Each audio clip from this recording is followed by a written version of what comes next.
The Sportage has been the best-selling Kia in America for quite some time. It got a complete redesign back in 2023, and the style was somewhat controversial with the boomerang-shaped lamps up front.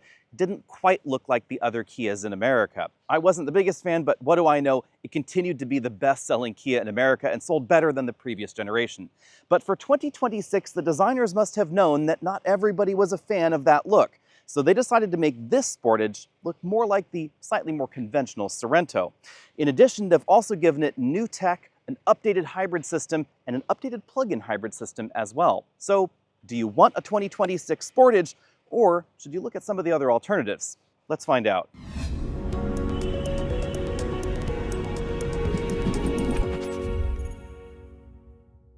First things first, one of the biggest or smallest things that the Sportage has going for it is its price tag. It starts at $30,135. That's about $2,000 less than a Honda CR-V, including destination, and likely about $3,000 to $4,000 less than the new 2026 Toyota RAV4. We don't know pricing on that RAV4 as of the date that we are shooting this video. As equipped here though, this is basically a fully loaded, regular, non-hybrid model coming in at $42,055 as equipped. This is the Sportage X Pro Prestige all-wheel drive, which is quite a mouthful. Speaking of mouthfuls, boy does this look hungry up front.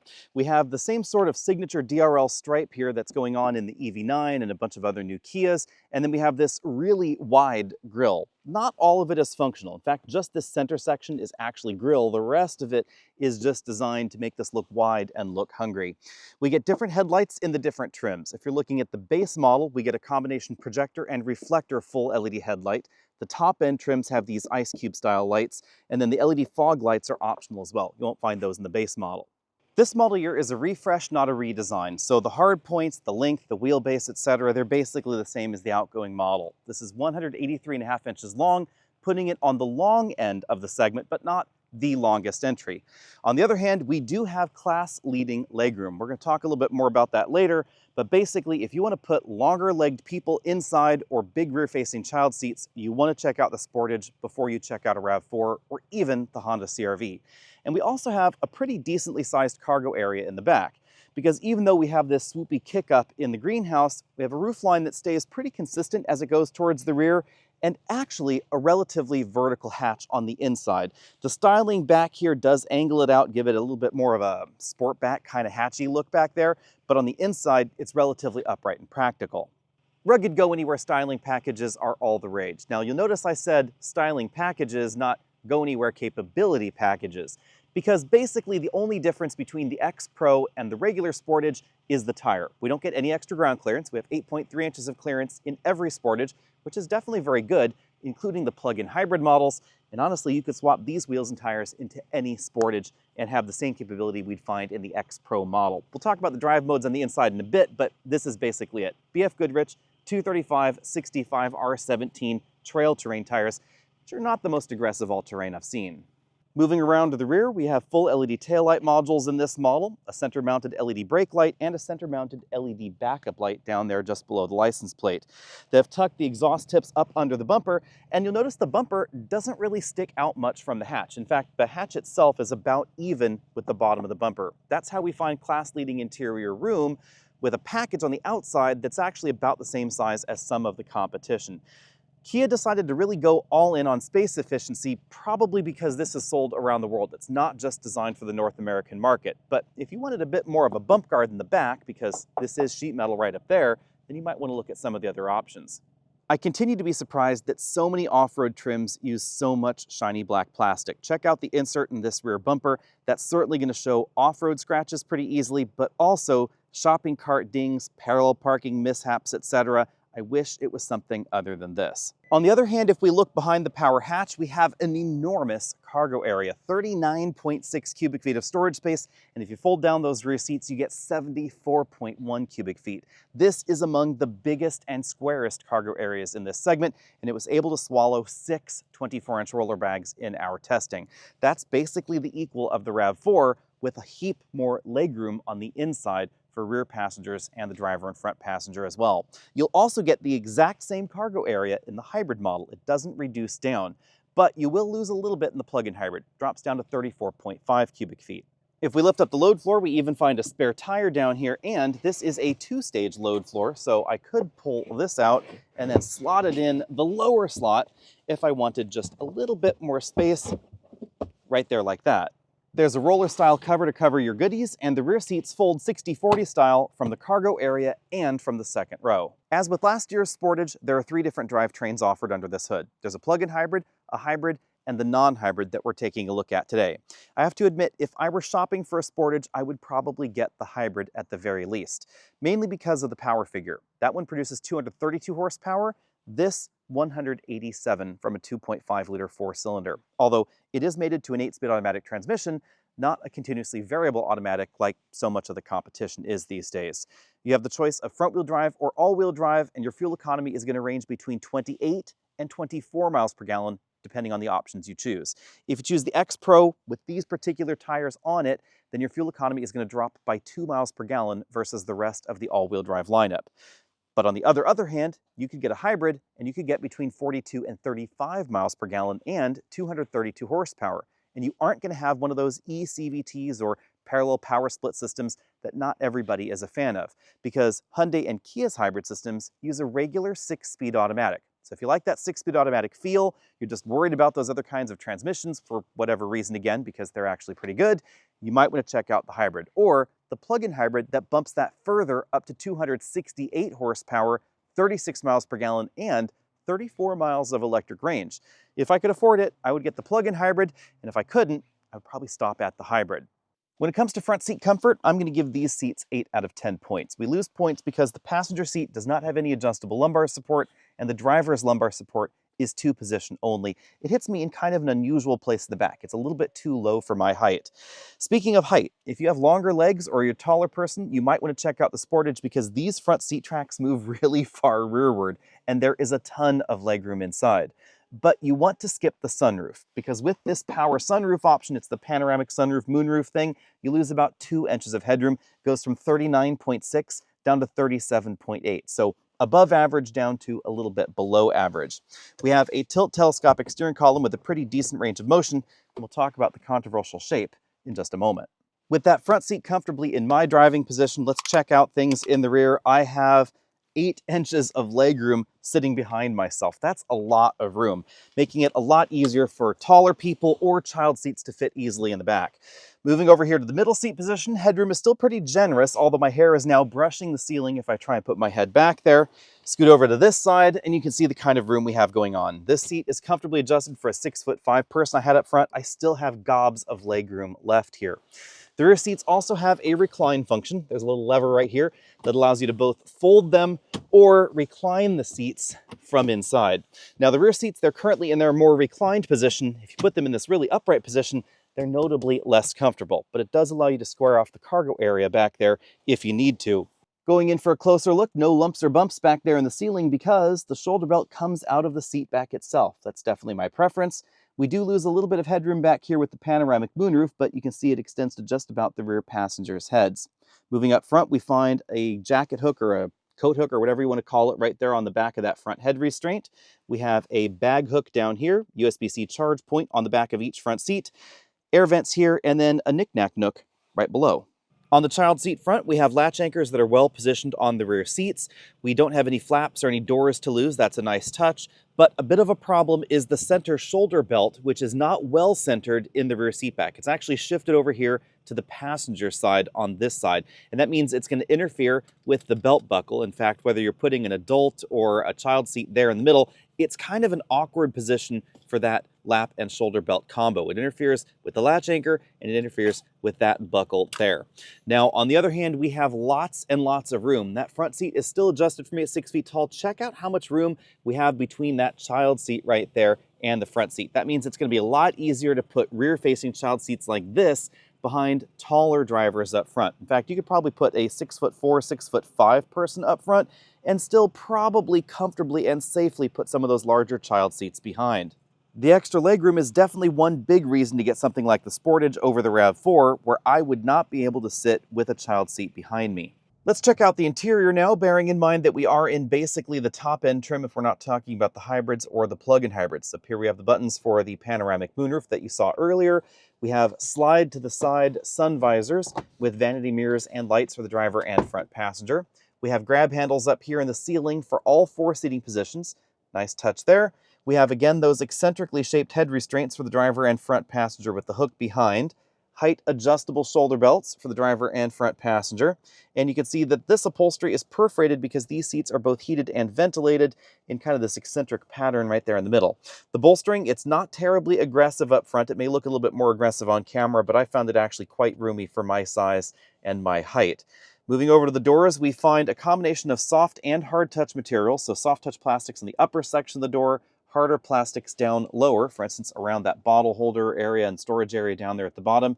And this kind of quirky kick up right here meant to keep you from accidentally bumping the switches there on the door panel. We get a soft touch armrest right there. And thankfully, a lot less shiny plastic on the dash than we find in some of the competition. Instead, this is kind of an imitation wood grain that I'm totally okay with because at least it's a bit more convincing than wood grain in the 80s. We have a soft touch injection molded upper section of the dashboard right there. Hard plastics lower on the dash.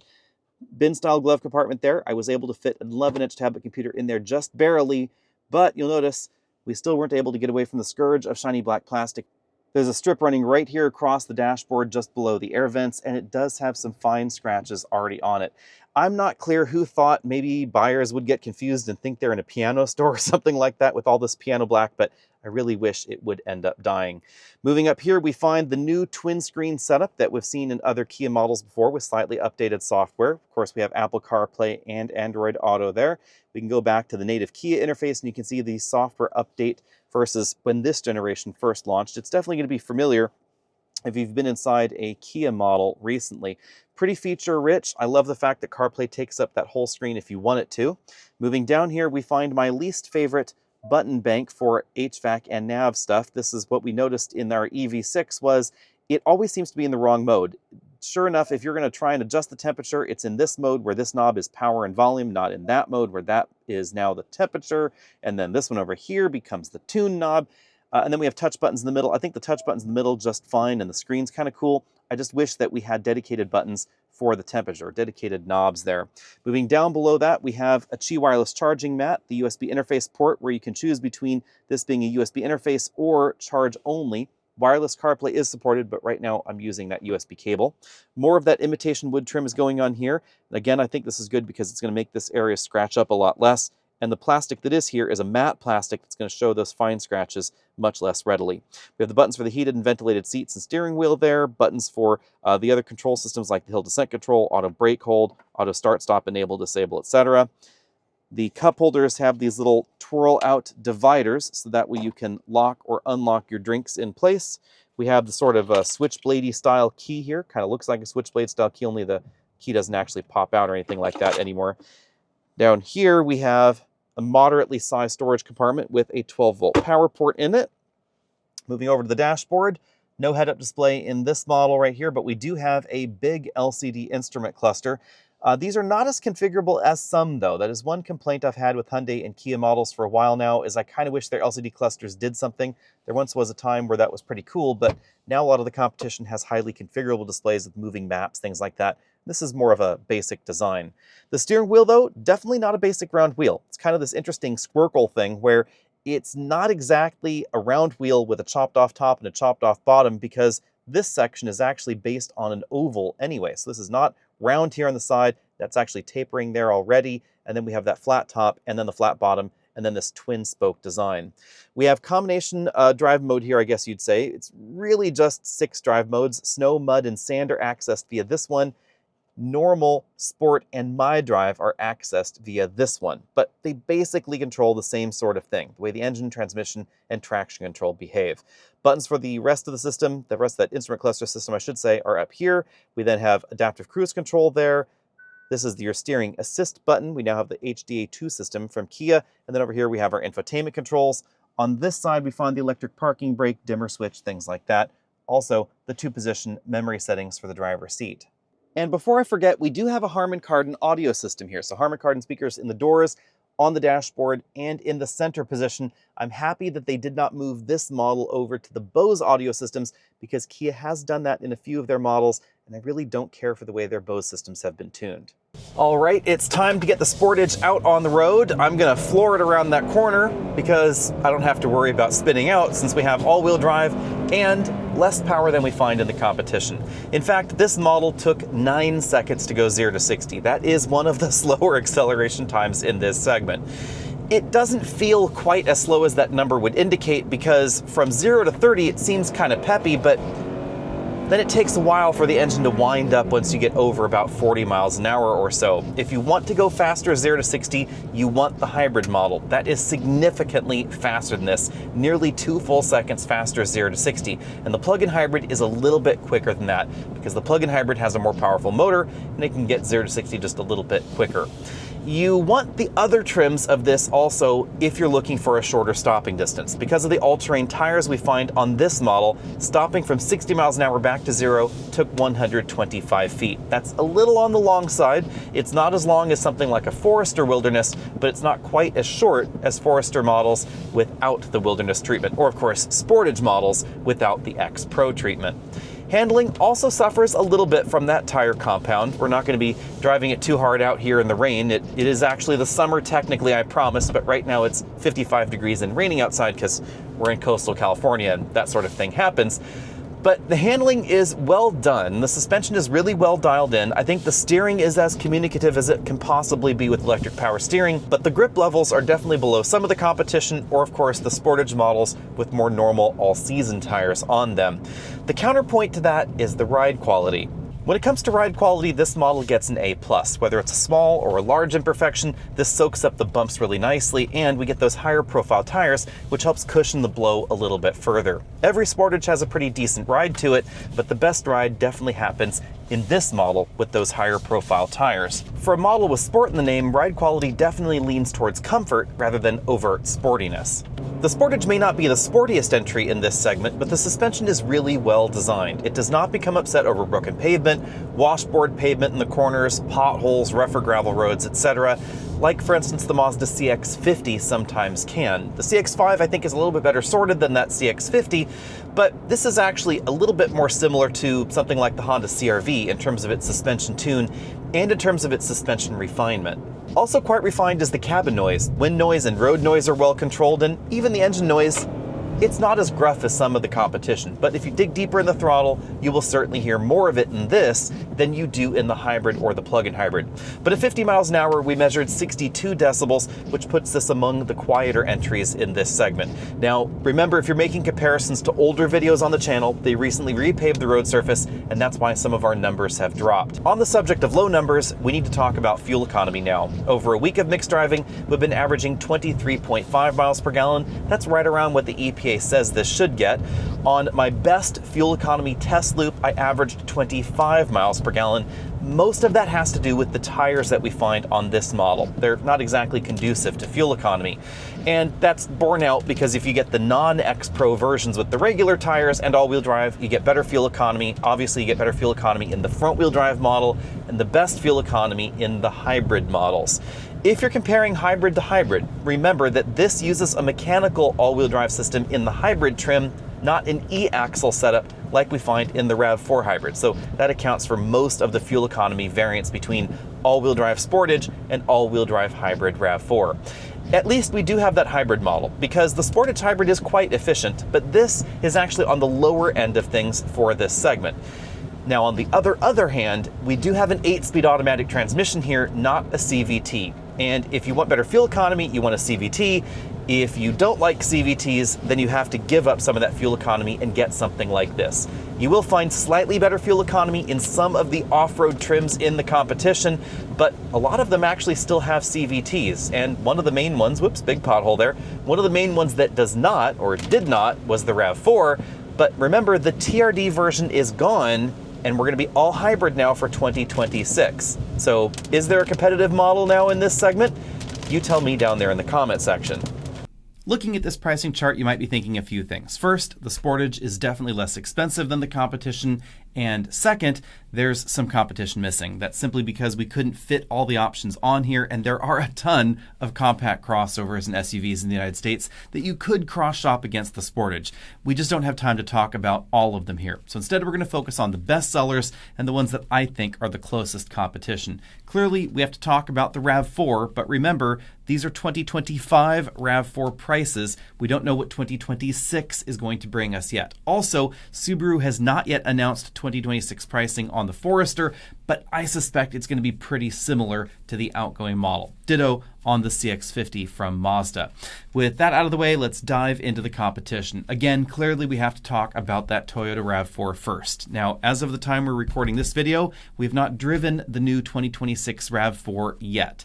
But I would say, if you're shopping for a RAV4, you probably either want to run out and try and get a good deal on a 2025, you'll probably find a good deal right about now, or wait for the 2026, because there are some important changes. We get Toyota's newest infotainment system hardware, we get their updated hybrid systems, but as far as the rest of the comparisons go, know that this is really more of a significant refresh rather than a complete redesign. So on the inside, the dimensions are almost identical to the outgoing RAV4. If you thought the outgoing RAV4 was big enough for you, great. If you thought it was a little bit small in the back seat, I know I do, then it's not going to work for you. It's going to be the same as the 2025.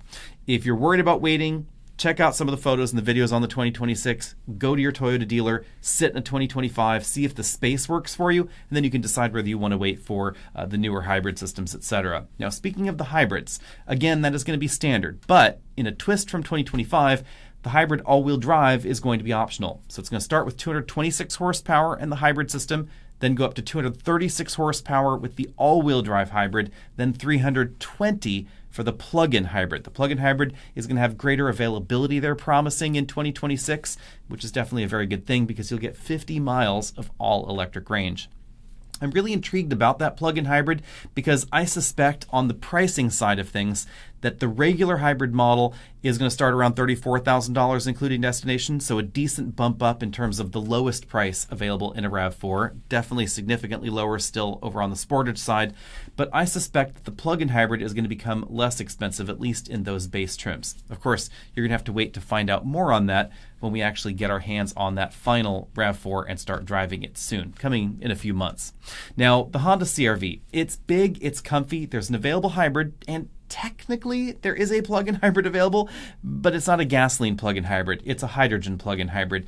And I really don't know why Honda doesn't just give us a gasoline plug-in hybrid CR-V. Well, actually, I do know they just managed to wait out all the rules until it's no longer as necessary to have a plug-in hybrid in your lineup, but you know, we'll see what happens in the next few years. At any rate, big things to know about the CR-V. It has a decently sized back seat, it has a pretty big cargo area, but the hybrid system is not as efficient as the hybrid system that we find in the Hyundai, the Kia, or the Toyota at higher speeds. So if you're doing a lot of city driving, it's going to be just fine, but if you do a lot of 75 or 80 mile an hour driving, like in Texas, for instance, then know that it's going to be less efficient than some of those competitors. Also, I think the interior styling is getting a little bit dated and a little bit boring, in my opinion. A lot of the trims of the CR-V also don't have very exciting colors on the inside. Honda has really gone towards this very dark, very black, monochromatic interior look, and I think that just looks a little bit claustrophobic to me. But let me know what you think about that down there in the comment section. The CR-V definitely handles well, and if you're not interested in a hybrid, there are a decent number of non-hybrid trims available for that CR-V. Next up, we have the Hyundai Tucson, but this is going to be brief because it's basically a Sportage with Hyundai styling, just like the Sportage is a Tucson with Kia styling. Just pick your flavor, pick your price tag. Comparably equipped, they're very similar in price. The Kia is just a little bit less expensive, but I think I like the look of the Kia just a little bit more than the angular Tucson, at least now that we don't have those boomerang headlights anymore. I did like the Tucson a bit more before, but I think it's kind of flip-flopped for me here in this segment. Next up, we have the Subaru Forester, which is now available with a hybrid system, but no plug-in hybrid. Subaru once upon a time had a plug-in hybrid system based on Toyota tech that was in the Crosstrek, but for this generation of Crosstrek and Forester, they've gone hybrid with no plug-in hybrid. But it's still an interesting twist because they basically take the hybrid system out of some of the larger front-wheel drive based Toyota models, rotate it 90 degrees, jam it in a Subaru transmission case. So if you like the Toyota hybrid system and Toyota hybrid reliability, but you want mechanical all-wheel drive, not an e-axle in the back, then you want the Subaru Forester. You're just going to have to accept that it has a Subaru Boxer engine under the hood, which generally speaking has been a little bit higher on the maintenance costs and a little gruffer as far as its sound than the regular engines that we find, especially in the RAV4. But the Forester, it's attractive, it's really practical, it's got a big cargo area in the back, lots of ground clearance, and it's just as capable off-road or on the soft road as a regular Subaru Forester. So if you're looking for something that's pretty capable, that's a good way to go. There are just a few problems though. The hybrid Forester does not have a spare tire. I think that's a huge omission, especially for a brand like Subaru. And second, oddly enough, as much marketing has been put into Subaru's all-wheel drive system, if we're simply talking about all-wheel drive capability, there's not a world of daylight between it and the Tucson or the Sportage or the CR-V's all-wheel drive system. We're talking just about the all-wheel drive system. Now, ground clearance, approach departure angles, those sorts of things do change around a little bit. There are a lot of Subaru accessories, so if you want a hybrid, you want to be able to bolt skid plates and things like that onto it, you can definitely do it over there. That would be trickier in some of the competition. But just know that if you plan on going out to the national park or you're worried about snow traction or ice traction, it's not really going to be different Sportage versus Forester. So just pick whichever one you like better on the other fronts. We're going to skip the Mazda CX-5 and go to the Mazda CX-50 here because the CX-5 is getting a redesign and we haven't driven it yet. We haven't seen it in person yet, so stay tuned for that video. But the CX-50, currently, it has a lot going on for it, I would say. As long as you like the Mazda styling, I think it's beautiful, but there are a few things that you should know. The main one is that the CX-50's rear suspension is not as elegantly designed as really any of the other entries in this segment. It was a real cost-cutting measure for Mazda in this generation of the Mazda 3, sedan hatchback, and of course the CX-50 and CX-30 to use a non-independent suspension in that vehicle, and I've always been a little bit bummed out by that. On the other hand, it does have a regular automatic transmission, so if you don't like CVTs, check out the CX-50 because it doesn't have one there, and if you want a really powerful turbo, it's a hoot and a half because you can get that 2.5 liter turbo in the CX-50, and that is definitely a lot of fun. On the hybrid front, there is a hybrid available. It's the exact same hybrid system that's found in the current generation RAV4, not the next generation RAV4, which means you get an e-axle on the back, not regular all-wheel drive. Next up, we have one of the roomiest entries in this segment, which is the Nissan Rogue. And it's roomy because in some world markets, it has an available third row. So we have a big cargo area in the back and lots of storage space. Really, comfort, spaciousness, and practicality are what the Rogue has going for it. The seats are comfortable. I think the dash is really well laid out. It's very easy to live with. It's the only entry in this segment with hands-free driving. Kind of surprising since Chevy's been doing that in other models for a while. Well, GM has been doing that in other models for a while, but we don't get that particular feature in the Equinox. Now, it's only in the top trim and it's a pretty expensive option, but if you do a lot of highway driving, a lot of road tripping, the Rogue is going to be efficient and it's going to have that particular feature in it. It's just not going to offer a hybrid, sort of not really going to offer a plug-in hybrid either. If you want a plug-in hybrid Rogue, there's the Mitsubishi Outlander. It's basically a Rogue with a Mitsubishi plug-in hybrid system. If my money were on the line, I wouldn't pick the Nissan Rogue, simply because there's no hybrid system available. And honestly, all the hybrid options in this segment are fantastic, whether we're talking about the Honda 2-motor system, which definitely has a very sporty feel to it, the one in the Hyundai and the Kia, which has more of a traditional vibe to it with that stepped automatic transmission, or the 3 different flavors of Toyota hybrid system in the Subaru, in the Mazda, or in the Toyota itself. Those are all really great hybrid systems, and it's hard to go wrong with any of these particular options. Although, if I were shopping in this segment, I would probably go for the one that's not quite in this segment, and that would be the Kia Sorento, which we definitely need to talk about now. When we talk about pricing, the Sorento is a weird tweener vehicle because it starts at $33,635. And if we look at our pricing chart here, that's about the price tag that we expect the 2026 RAV4 to start at. Now, you're not going to get a hybrid, of course, in your Sorento. It's going to be, about $2,000 to $3,000 more than the average compact vehicle, but you're going to get more of a mid-sized 3-row vehicle. It's about the same kind of interior dimensions as a Toyota Highlander for that cash. As far as the engine lineup goes, the Sportage uses basically the same engine lineup that we find in the Sorento, with the exception that you can also get a 2.5-liter 4-cylinder turbo in that model. So if you want a bit more oomph and you don't want a hybrid, you have that option in the Sorento. but you're going to pay more for the hybrid and the plug-in hybrid. The price difference at the base end is only about $3,000 or so, but by the time you move yourself up to the hybrid model, we're talking more like $9,000. The gap closes a little bit on the plug-in hybrid model. It ends up at around $49,000 there instead of $41,335. But remember that you're getting a bigger vehicle and you're getting a bigger cargo area. So if I could afford it, that's the direction I would go in. If I couldn't, I think it would be a really tough call between the Kia Sportage and the upcoming Toyota RAV4. Let me know what you think about that down there in the comment section, and what would you choose if your own money were on the line? I suspect I would go with Sorento just because I find the extra space and that emergency use third row, remember it's about the same size as the third row in a Highlander, of course, but still not a constant use third row. I just find that really, really convenient. Let me know what you think about that as well. See all of you later.